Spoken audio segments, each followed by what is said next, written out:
We are exactly 24 hours away from the first debate of 2016 and 28 hours away from the primetime showdown between the candidates in the top 10. We are joined now by two of the moderators of that debate at 9 p.m. Eastern. Bret Baier and Chris Wallace are live in Cleveland and join the five now. Gentlemen, get ready to rumble. We're very excited about the debate, so we're going to kick it off with some questions to see what kind of level of preparation. Can you hear me? Yes? Make a little wave if you can. Kimberly, you're not going to believe this, but we can't hear you at this moment. The IFB just dropped. I hope this isn't a thing that's technically... as important as the five is, better now than tomorrow night? Yes, exactly. Yeah, exactly. Until we can hear you, we'll tell you that we just got out of a question meeting. We've been working on these questions, as we've talked about for a long time, trying to hone them down and ideally trying to get candidates off their talking points. And I think it's going to be pretty exciting. There's a lot on the table. There is a lot on the table, and obviously, 10 candidates, people trying to sort out these various candidates. And let's face it, part of it is also the Donald Trump show, because he's been the big X factor in this entire campaign. Obviously, I think, shocked the political world with how well he's done. And as you can see, he's going to be in the center podium, right in the very center of the stage. All the other professional politicians off to the sides. And we don't quite know how he's going to perform. Will he act like another politician? He sure hasn't up to this point. Question is, will he, on this very big stage, the biggest of the campaign, or will he be the Donald Trump that you either know, that we all know, we either like or hate, from Celebrity Apprentice and his other appearances? Yeah, and just to give you a sense, this place is huge. There'll be 4,500 people here. The stage is great. The desk up there, they're working on all the technical stuff now. And you see all... Now we can hear. I can just hear you now. There we go. All right, so now let's get cooking. Let's discuss. We enjoyed your commentary, the back and forth, like between two ferns. That was fantastic. So we got that Trump is in the middle and that he's been driving the bus, and we'll see what kind of level of preparation and specificity he's going to bring. He's certainly been the big talker. What I want to know is how you gentlemen have prepared for this debate and kind of lay out for us how it's going to go in terms of the format. What can the candidates expect? Well, you can expect that they will be pressed on various issues. If you look at any poll, Associated Press, our poll, the issues that Americans care about, those things will be asked about. It is also going to be a format that enables interaction, and there will be likely some fireworks just by the phrasing of the questions as we have them now.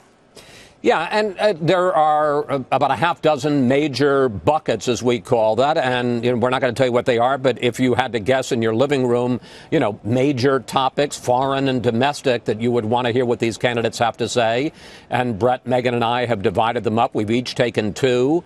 We'll do some other things in it. When we ask a question, somebody's going to get a minute to respond. If they call out another candidate, Candidate A says something lousy about Candidate B gets 30 seconds to respond. And if Candidate B, in the course of his answer, then insults Candidate A gets 30 seconds to respond to him.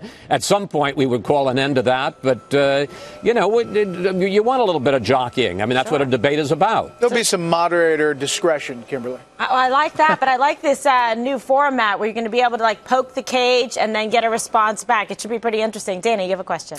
Well, I was going to ask something that Chris already answered, which was how you're going to break it up between domestic issues and foreign policy. But then let me ask you something specific then that happened today, because there could be quite a unifying moment, I think, amongst all of the Republicans from, they represent the broad big tent. They represent them all. But President Obama today on the Iran deal said that just because Iranian hardliners chant death to America does not mean that's what all Iranians believe. He went on to say that it's those hardliners chanting death to America who have been most opposed to the deal.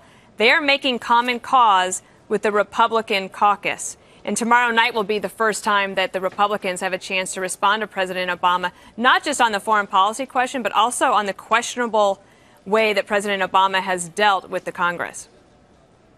Yeah, I mean, I think that's a great question. I bet it'll end up as part of our talk about Iran. You're right. There'll be a unifying message coming out of all of these candidates on that, responding to that very line. I mean, I didn't see the speech, but I read it as we were in that meeting. and definitely raise some eyebrows. And I think it'll get a lot of reaction. Well, and also the president's sort of suggesting that some of the people who are opposing the deal with Iran are the same people that supported getting us into war with Iraq, saying, in effect, you were wrong about that war, you're wrong about this. Now, there's going to be some red meat. Look, we certainly want to see these Republicans go at each other, but we're going to give them plenty of an opportunity to make their case against Barack Obama, and maybe more to the point, to make their case against the person they're most likely to face in November of 2016, Hillary Clinton. All right, Bolling, you follow up? Yeah, I'm doing the math here. You guys, it's a tall order. I mean, you're probably going to have about 85 minutes or less of time to talk to 10 different people, 6 different buckets, as you point out. If it becomes too much of a back and forth, let's just say some 2 or 3 candidates want to take shots at Trump, he takes shots back. How are you going to bring in the other ones? Are you going to be able to do that? You're going to be able to cut them off and say, let's bring in Ben Carson, who my guess wouldn't be the one who would be taking a shot at Donald Trump and may get left out before he gets a chance to really show the American public what he has to bring. Yeah, I mean, that's a great question. It is real time, Eric, in that we are balancing out the number of questions, the amount of time each candidate talks. They're in our ear, telling us exactly where we are time-wise, and we're going to try to be as fair and equal as we can to all 10 candidates.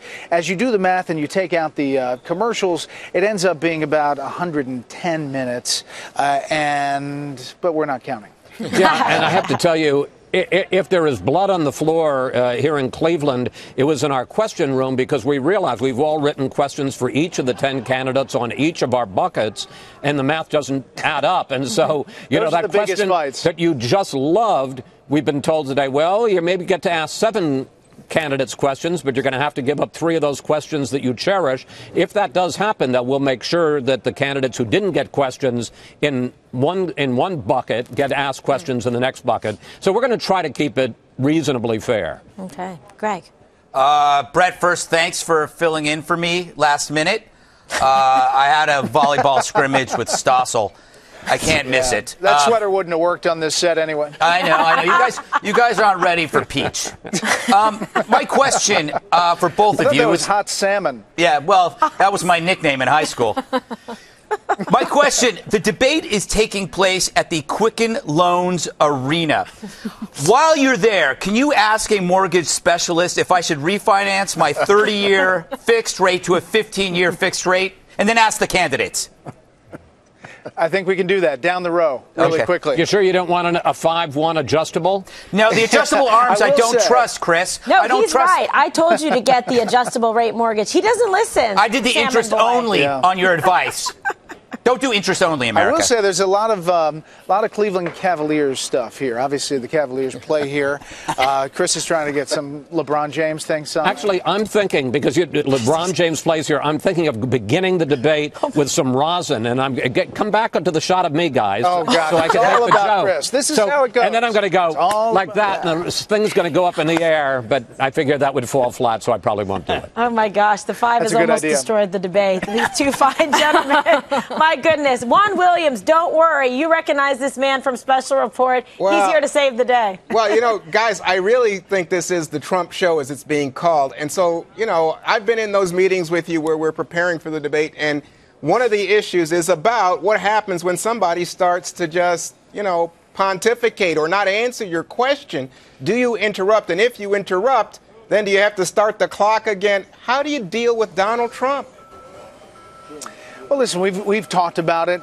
Every candidate's going to be treated the same, Juan, as far as the rules, the warnings, the buzzer, and if they continue to talk, and it's not just Donald Trump, but anybody else, we have ways to kind of move on. Do you cut him off? And ideally, we're going to keep it moving. Are we going to tell them about the trap door? Would you hit the button and cut him off? We do have a trap door, and at a certain point, Bret can hit the button, and boom, the guy just disappears from the stage. Basically, they're going to do to you. They're going to do to the candidates, Juan, what they have to do to you on Special Report. Sure. But let me just tell you, these guys.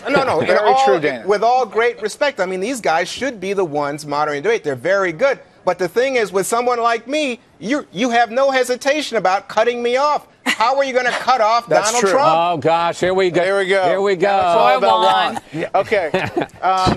I tell you what, we will have ways to move on to the next thing. And I think we're going to do it in as non-disruptive a way as we can. But just to go back to give you a sense of how much we plotted this out, you may remember that one disastrous debate from the last cycle, the way we signaled that you used up your 60 seconds, was something that sounded like a doorbell. Right. And we got hundreds or thousands of angry emails from people all over the country because their dogs, whenever they heard the bing bong, had run to the front door because they thought that somebody was at the door. So it won't be. In fact, we're talking about maybe... We can't tell what it is? Oh, no, it's a secret. Let me just say, what do they do at the end of the 24 seconds? Exactly. You know, a buzzer, like at the end of the 24 seconds. Anyway. Okay, so now what do you guys expect are going to be probably one of like the hot button topics during this debate that you expect to see some interchange between the candidates? I mean, you name the issue. The candidates have different approaches, different things that they've said, different things that they've done, and seeing them interact on those issues, whether it's on foreign policy, on Common Core, on the economy. There are a number of different times when you can point to people. NSA, you can talk the gamut. There are different views and 10 candidates on the stage. And one of the things that's so interesting, and I think is why this is such a big kickoff to the sort of official campaign, is because of the fact a lot of these guys had said bad things about each other. I don't mean just personally about their policies over the last 6 or 8 months. Now you're going to be saying, hey, this guy has said this about you. Why is he wrong? And you hope that they'll, instead of saying it behind each other's back, that they'll say it to each other's face. But it's important to say that that's not the whole debate. There's going to be a lot of substance where they're going to lay out what they believe and how they're going to lead the country if they actually become president. I think there's going to be a good balance between the two. I would love to know how they're going to beat Hillary Clinton. I'm expecting a lot of fighting, infighting going back and forth, so that maybe there's some jockeying for position in the polls, and that's good for each individual candidate. I get that, but for the American public out there, they probably want to know who's electable, who is the one that's going to be electable against the Hillary Clinton or whoever may be coming from the left. Don't worry, Eric. That will be covered as well. It's a very good point. It's something we discussed today. They'll get an opportunity to talk about that. And we should point out that they'll also have a closing statement in this debate, 30 seconds to wrap up.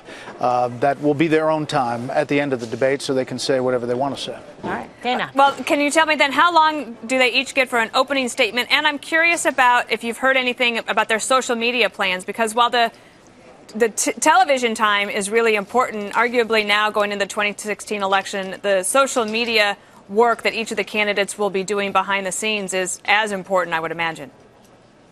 Dana, no opening statements at all. We're getting right to it. So once we start, it's on. And then and as far as social media, we haven't really delved into how each candidate's dealing with it, but all of them, all 10 of them, have a big presence. And there was an interesting story in the New York Times today, and they had a picture of the wall at Rand Paul headquarters where, they are game planning for all of the websites, all of the Twitter handles. I have to laugh because the very first of the two at the top were at Bret Baier and at Megyn Kelly, no at Chris Wallace, because it's probably it doesn't exist. Or if it does, it's some guy in his pajamas in his mother's basement. So put one up for tonight. Throw him a curveball. All right, what do you have, Greg? This is a question that I'm sure millions of Americans are wondering. You have 10 people on that stage. Arguably, one of them is going to have to go to the bathroom over this time. How do you deal with bathroom breaks during debates? Well, actually, it's a great question, Greg. We have the Quicken Loans catheter. I'm just kidding. I'm kidding. No. It'll be commercial breaks. There'll be plenty of time. Commercial breaks for the candidates and the audience to get. And you know who comes in? William Devane brings the catheter out. Yes. Okay. And it's made of silver. And Doug helps. Very presidential. I love America. You can capitalize and monetize anything. Okay, have a catheter sponsored by Quicken Loans. Go ahead, Juan. What do you have? Top that. So guys, who gets the first question? Does it automatically go to Trump? Do you go down the line, or can people raise their hand and say, hey, I want to get in here? Juan is asking like really pointed, specific questions. I mean, he wants to know the layout.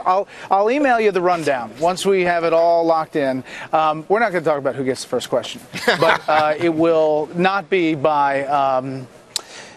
We're not going to talk about the order. It's not going to go by rank. In other words, it's not going to go to Trump. And they should all be ready for the first question. I love it. I want to play poker with you guys sometime because, boy, you just gave me we're really good, aren't we? I like my odds. Between the things that we can't say. Right. We're like, exactly. You need work on your press secretary skills, Bret. Yeah, that went well. All right, good luck, gentlemen, tonight. And to Megyn Kelly, our other colleague, it's going to be one you don't want to miss. All right.